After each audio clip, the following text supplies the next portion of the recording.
Welcome back to the Stuff or Whatever podcast. I'm your host, Brian or Kwanchi. And for this episode, I want to talk a little bit more like financial stuff.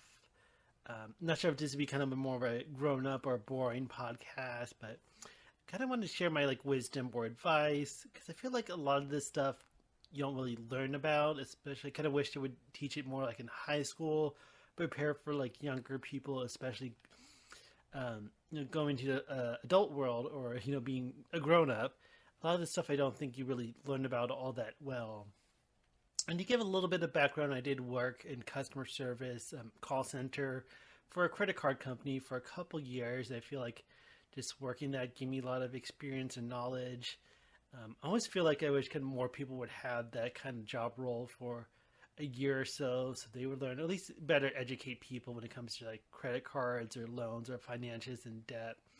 And yes, I feel like that's going to be kind of more the heavy subject of this podcast, but I'm going to get into other stuff as well that I think about because some of it runs together, like paying off bills, your credit score, credit reporting, things like that. But stuff I just kind of want to more pass along than anything else because you'd be surprised. Like I feel like working in that kind of industry or working and servicing like card members or customers, kind of realize how people are unaware or uneducated or stuff that even makes simple, like even paying your bill.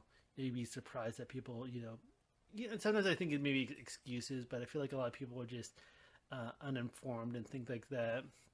Like one example, and I feel like this even was for me as well when I was like younger, like not knowing about like interest rate or how much interest you get on credit cards and loans and things like that. But I didn't realize that when it came to credit card, the interest rate is pretty much for a year. That's why it's abbreviated as like APR for annual percentage rate. So it's not. I remember thinking like that's how much interest you get. Like you get 20% interest on your balance each month, but it's not that bad. But that's even kind of a high rate now that I think about it. But um, it gets a little complicated too. But like for the APR, that's like if that balance was, you accruing interest at that rate for a year, you can kind of more easily calculate how much interest. But of course, things fluctuate. Like there's so many different factors, like paying down the balance, making new charges, accruing interest. But sometimes I kind of feel like scary, like having a high interest rate and like, oh my god. But speaking of high interest rate, one big advice I can give is definitely avoid making cash advances because I know that's kind of a big deal when it comes to credit card debt. Because usually cash advances, since they're more higher risk in a sense, when it comes to companies and types of transactions, they're usually at a much higher interest rate. There's usually a fee for each transaction you make, and they kind of are accrue interest right away. So one fun fact, I'm not sure if many people know about this, but when it comes to credit cards, you don't accrue interest unless you don't pay in full.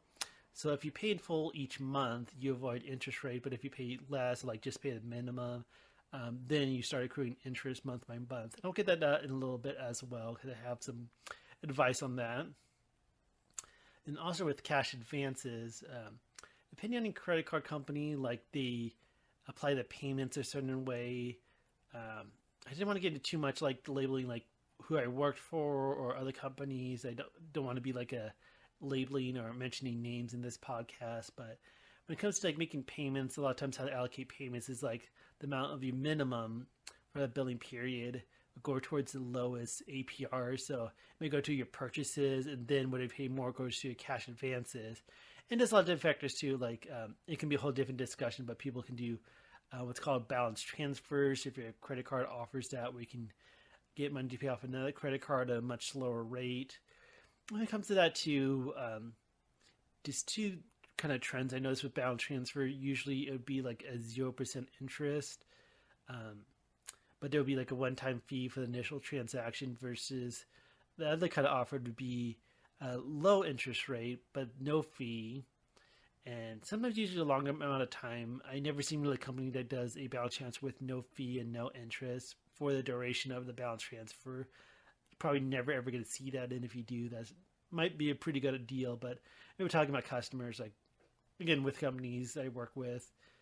when like the balance transfer fee goes up or when the offer changes, because you have a respond by date and when new offers come out, they might be a little bit different, and then people get bitchy about the either the fee or the interest rate, but or even not having an offer anymore. But that's a whole nother subject. But I think one good thing is that review the terms, review your statements.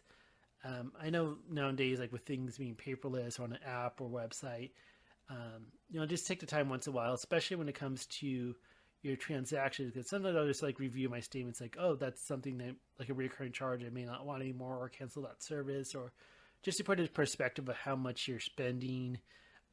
Especially if you need to cut back on a couple things, but yeah, not to be like the more like be responsible kind of podcast, but it's very important, especially if it's your finances and things like that.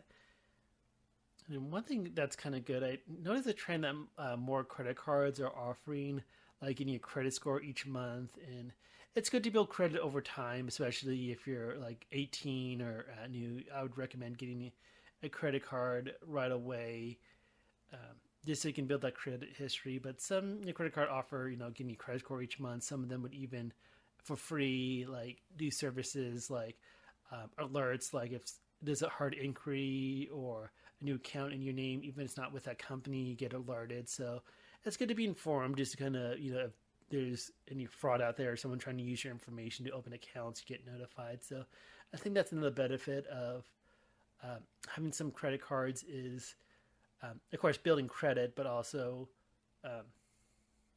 being alerted, like with tracking your finances, or more so your credit history, your credit score. And then one thing I think is really good advice is that always have a credit card. I think different people, different sources is going to debate like how many credit cards you should have. But say, good advice is to at least have a credit card, or like make sure at least each credit card you have has like available credit. I would say 500, maybe even 1,000. Because there's been times, like when it comes to car rentals and hotel booking, I believe are the kind of like big ones that it might have changed over time recently, because I heard like with COVID, they might have changed some of the policies, but a lot of times, like for car rentals, I know that the big one that they would only accept a credit card, like and use a debit card or things like that for the initial deposit. I think part of that is that if something were to happen, like you don't take the insurance and the vehicle gets damaged, or you rent for longer than it was agreed above, they can charge more even if it's above your credit limit, as long as they have the initial one. When it comes to those kind of things for like booking the deposit, so I think like if you were in a bind and absolutely needed to rent a car, having available credit, can be a lifesaver. I've never been in a position, but talk to car members, and it's one of the things like we get, not like the answer here, and talk to a supervisor, but when they don't have available credit, or the bills past due and things like that, you'd be really stuck in the bind, and I feel bad. I kind of feel for them, but on the other hand, like I'm kind of one of those people who try to be more responsible when it comes to that. And speaking of available credit or having available to you, there's always that like rule of thumb is try to utilize your credit like 30% of what you use. And I think having that rule of thumb for each credit card you have, I think as you're building credit, sometimes you will have like a low credit limit, like 500 or 1,000, but over time, sometimes your credit company might increase your credit line for you. Sometimes you may need to check in. I'd say, depending on credit card, at least check in with them and see what the policies are. Because some of them, they can do a soft inquiry, or they can, like, based on your history with that company, they may be able to do a credit line without doing a hard inquiry or hard credit check. Sometimes they do require that. It's really good to check, because if you have more available credit, that improves what's called your utilization.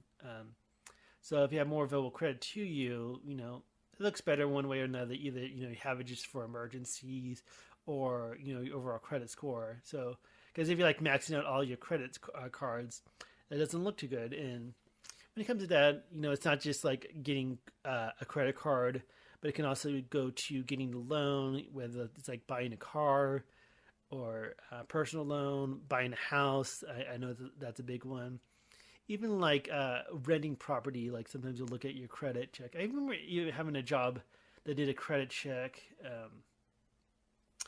I don't think it's you see it too often. It just kind of depends on the field, or if you like go into more like finances and stuff like that.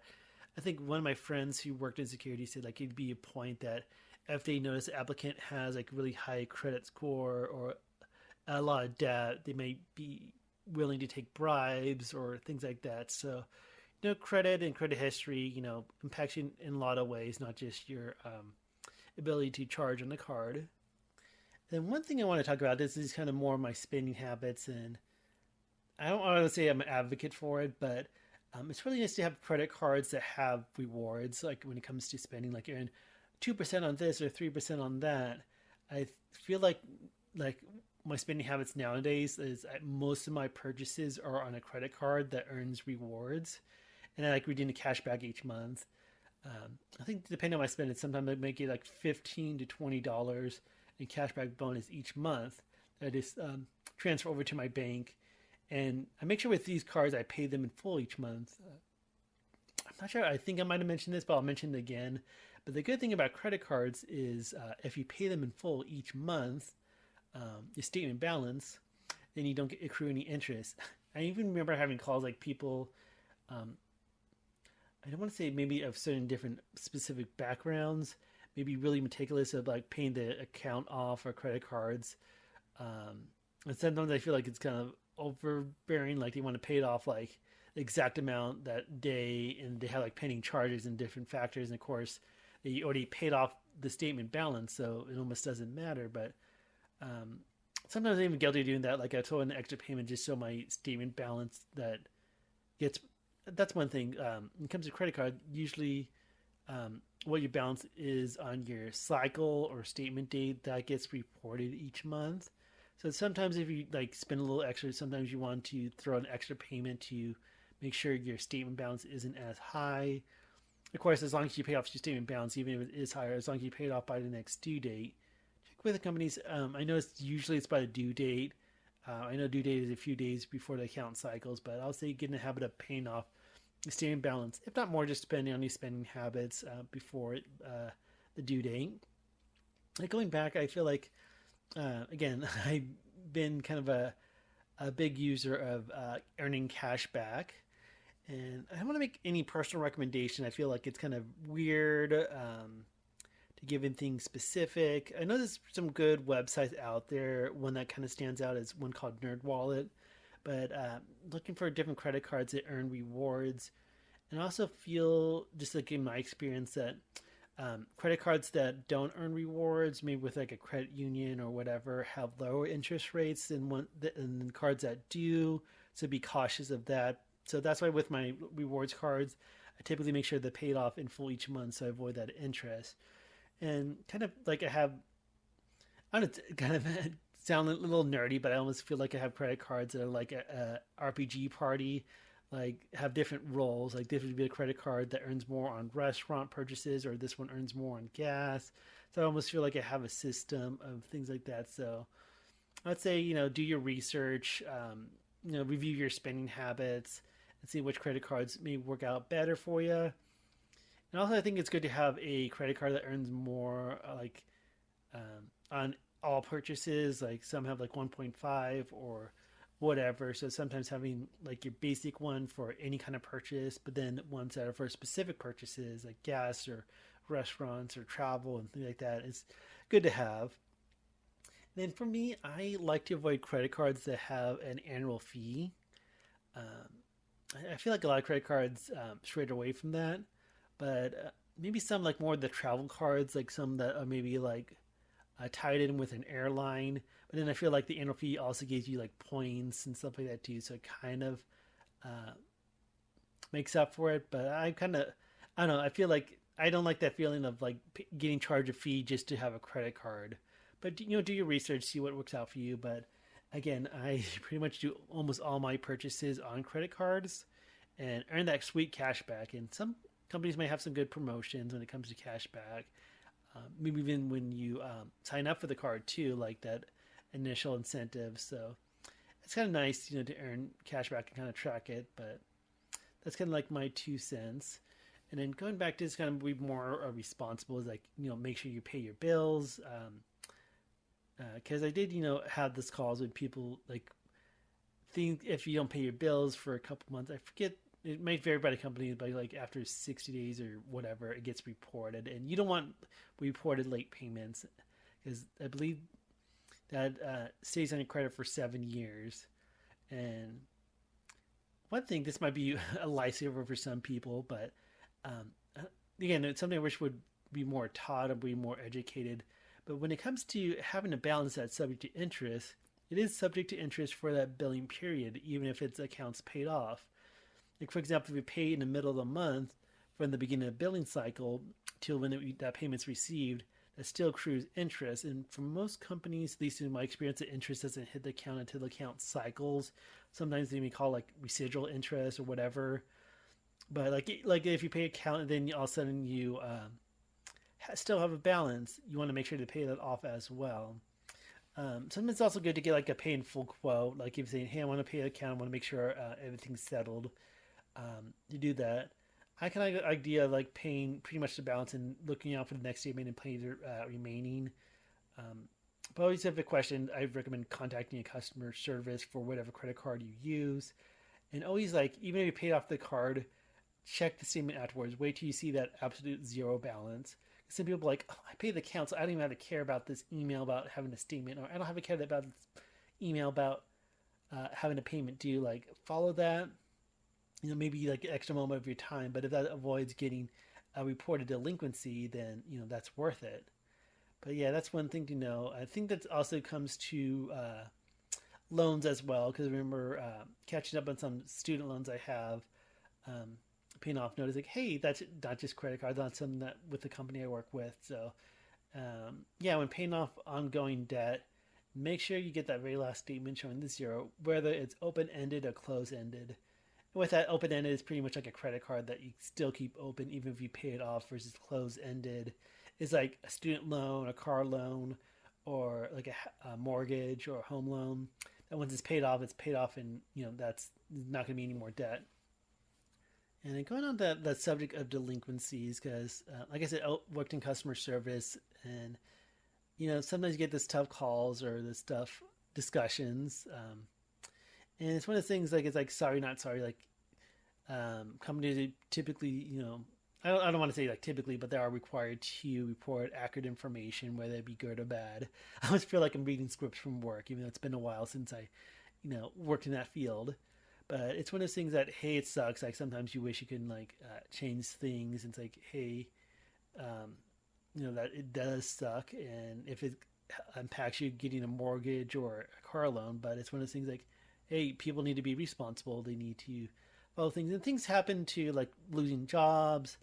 I mean, I have calls about people being sent to jail, and it's like their significant other or a family member calling their behalf. But some companies may have like programs for like assistance, where they'd be like working with you to get a payment plan, maybe temporarily lowering the interest rate for your outstanding debt. And I remember that was the tough thing with us, because when you had those programs, it's for the current debt. Like you want to go for new purchases, or vice versa. We may have stuff for new purchases, but not for outstanding debt, unless it was like a situation like losing a job or concerns with income, things like that. And that's I feel like it didn't work. We had like different departments. I never really had those in-depth calls about people like losing a job and having trouble paying, but doesn't hurt to check with a credit card company or any kind of debt you're in, any kind of company, just to see if they offer any kind of programs or assistance, whether it helps having delinquencies reported or lowering the rate or whatever. But this thing's out there, so it doesn't hurt to check. And kind of moving on from credit cards, just talking about banking in general. Again, I'm not an expert. I'm not like a accountant or financial expert, but it's kind of surprising. And going from my job, working in the field, but I always feel like it's almost essential to have some sort of bank account, like a checking account. It had, it's kind of calls like, when it comes to paying bills, like paying your credit card, like except, payments from a bank account, like you just can't have a reloadable card or what have you. So I think, it's very important to have a bank account of some type. that does like the checking account, or what was it called? The ACH, I believe, like automatic clearinghouse is the abbreviation, but they use that to like pay different kind of bills. I even use that for my rent, so that's been kind of nice too. But having some sort of checking account, sometimes it sucks with different banks that have like fees. Yeah, I don't want to list like companies or make any personal recommendations, but sometimes online banking stuff might help as well. Sometimes the credit union, it just kind of depends on what's near you. I personally like to have that physical location. I feel like it would help like with ATMs that are more available, but have some sort of bank account when it comes to those kind of things. And I'm trying to make more habit of having better when it comes to savings. Some people say like have enough savings to cover like 3 months of expenses, and I think I need to do a little bit better on tucking some money away just in case. But one thing I recently, well, probably not too recent, but when it comes to savings account, some banks have like pure shit when it comes to interest rate, when it comes to like earning interest on your savings. I feel like most of the mainstream banks that like have physical locations have a really low, really crappy interest rate. I remember the bank, I still have no complaints with the bank I bank with now. I'm not going to name it, but I'm like, oh, I have the savings account that way I can put money aside. And it was more so just so I don't see in my checking accounts, I don't overspend, but kind of looking like, wow, I'm probably not going to get any kind of interest unless I have a much larger amount. But some some of those banks that are more online only, I feel like those have better yield, and old percentage yield, I believe is a term when it comes to interest earning it on savings account. But I do research. I mean, like you can even like Google stuff like best banks to for savings accounts. So, and in my experience, the one I bank with, even though it's online only, I felt like if I did have to move funds to my checking account and maybe take a few days, so it's not that too inconvenient to. If I absolutely need my savings, I can get it to me.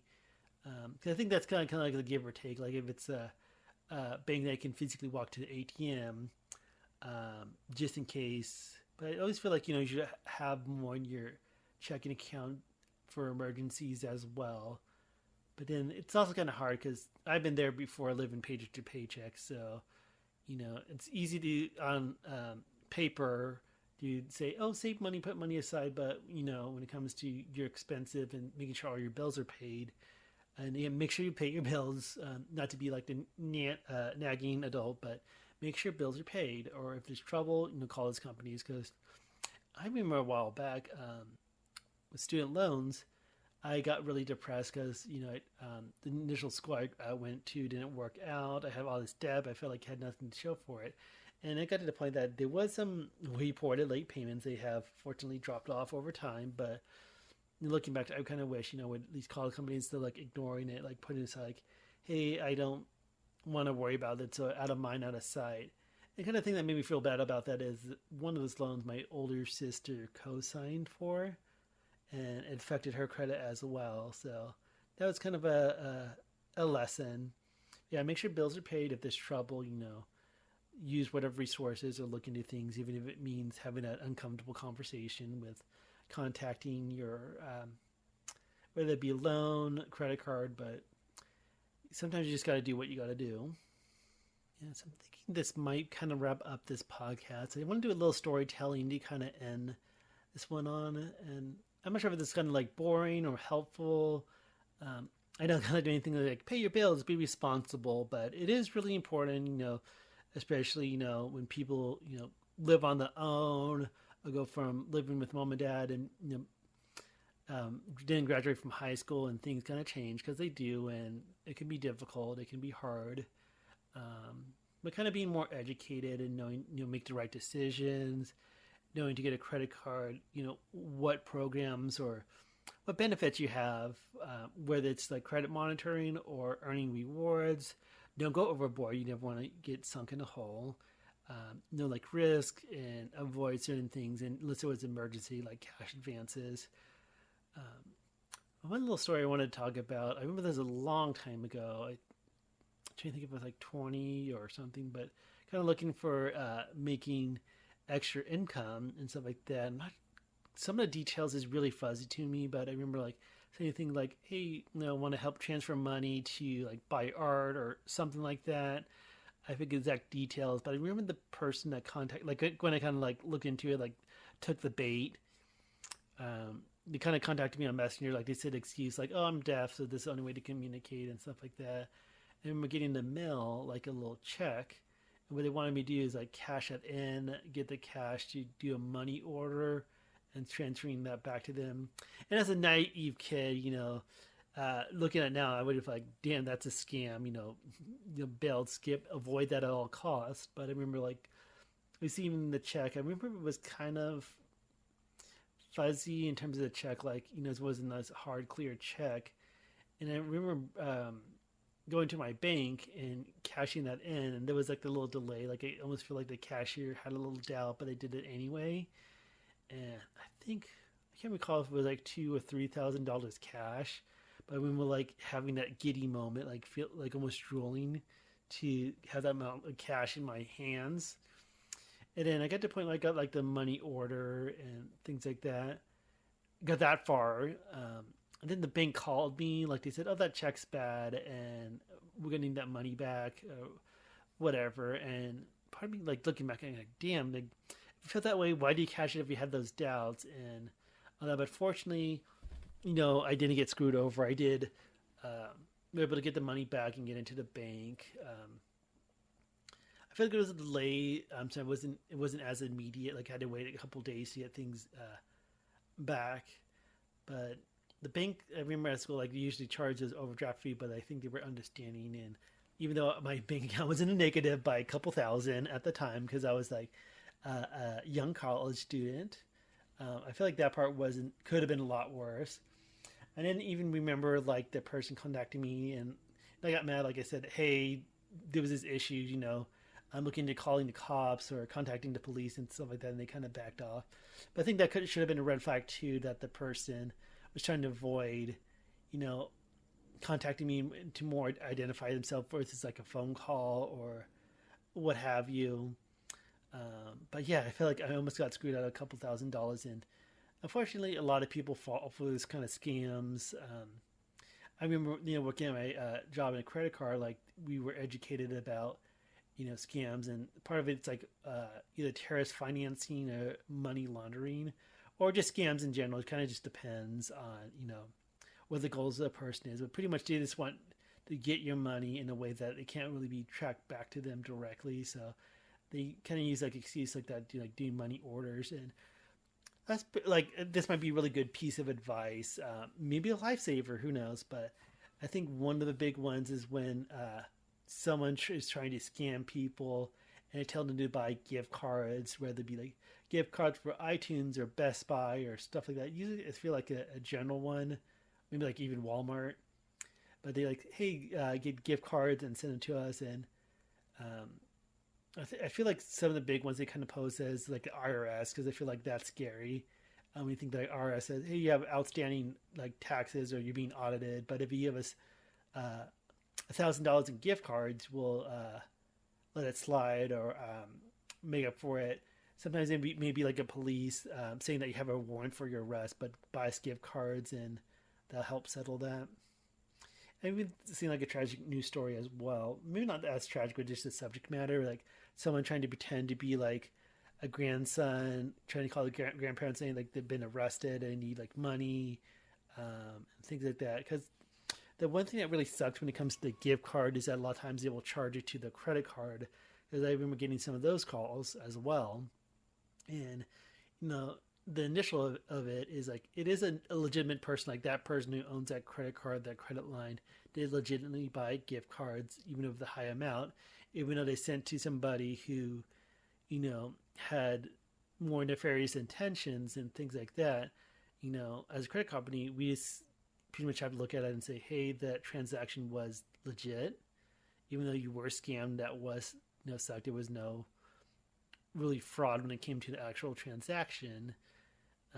In terms of making that purchase, I think sometimes there's different departments too. So a lot of times they go to like a security to go over options. So I feel like it's one of those things that for some companies the hands are tied. Like if it's an actual purchase, you made it.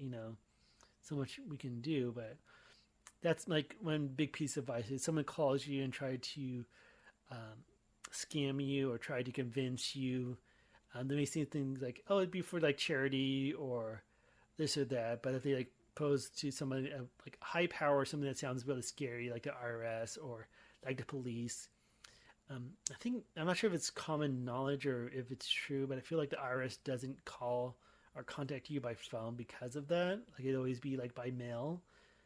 And if you have a warrant for arrest, the police aren't going to give you a heads up. They're not going to call you and let you know you have a warrant for your arrest and um, to contact them.